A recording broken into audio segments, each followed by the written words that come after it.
Well, today I'll be doing my 100th video for the F3 series.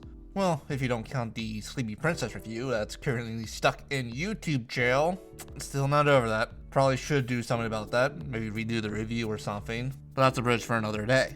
But as you guessed from the thumbnail, we won't be doing anything special this week, as there will be plenty of time to do some fun and special things to do once we wrap up the remaining series from 2021 and 2022. This week we'll be covering 2022's Sports Series, as we cover Tribe 9 and Soccer Boys.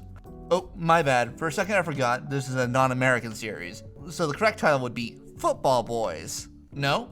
Oh, it's Futsal Boys. Ah, you are motherfucker. I kid. Futsal seems to be a pretty neat variation on soccer, as you're working with fewer players on the field, looser rules on subs, and the nominal differences that of course come from playing with a different ball and playing on a hard court over playing on an open field. But does any of that translate into the series in question? Not really. The series itself is pretty standard. A bunch of pretty boys playing a sport and being a killing it about the whole affair. The main plot being its duo coming together to deal with their trauma. Blue has to get over his trauma from past teams, so they can properly pass to his teammates, with Red teaching he has abandonment issues with his father, which won't be covered until it gets a second season.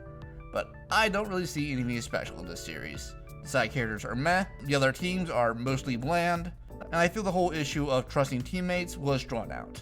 Admittedly, the series is animated alright, and the special shots give some neat visuals, but if sports anime were ice cream, this would be 5 scoops of vanilla. May that be enough for you, as you're just looking for any kind of ice cream to mindlessly consume, but sports animes are a dime a dozen, and I feel that there are much better series to try over Futsal Boys, so this one will not be getting my seal of approval. So let's move on to Tribe 9 from our favorite Resident Death game master, Kodaka, who's mostly well known for his Danganronpa series, and was last featured in this series with Akinama Drive, which was kinda good. But savvier fans will remember his latest project was a baseball game by the same name, meaning this anime is a way of promoting this upcoming project. But let's get down to the brass tacks. So in Japan, where young people felt fed up with society, they created gangs and led to a spike in gang violence. So the government created the XP law, giving the gangs a legal means to settle disputes in the form of the sport of extreme baseball. While, like normal baseball, you can get people out by either striking them out on the plate or tagging them before they touch the bases,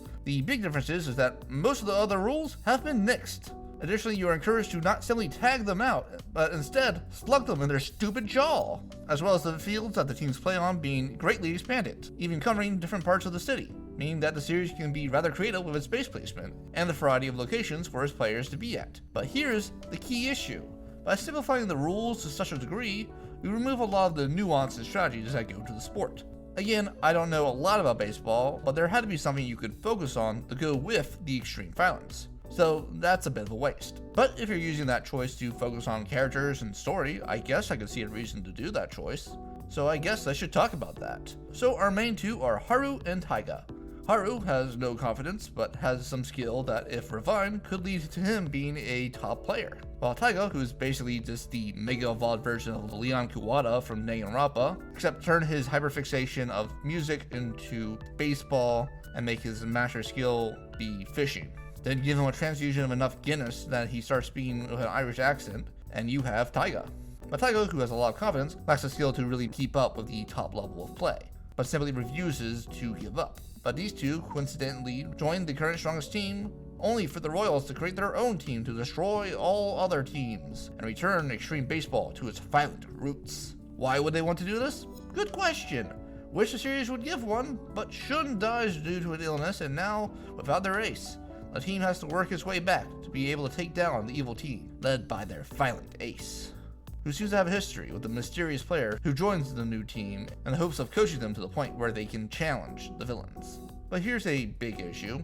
So, Kodaka is really well known for, just killing characters with the utmost of glee. But for a series that changed the sport so it could, be more violent to the point where people can die, there's a lack of death. This is a series where the villain's ace beat the living crap out of players, where two characters have bombs go off right on top of them, and people get shot.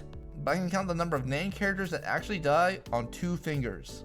This includes the previously mentioned Shun, and the evil royal that the ace kills before the climax. Like, Kodaka, I appreciate you trying something new here, but are you sure this is the series you want to do that with? But anyway, they win through the power of friendship, so meh.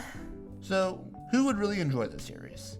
Well, superfans of Corpse Husband would, as he voices the main villain of the series, and he does actually have a pretty good voice for it. I do think the villain in question is kind of one-dimensional, which detracts from the actual performance, but it's got decent visuals. But I would say, if you're gonna watch something from Kudaka, I would say watch Akudama Drive. It has really good visuals as well, and a bit of a better story. So if it wasn't clear, this series isn't gonna be my recommendation either.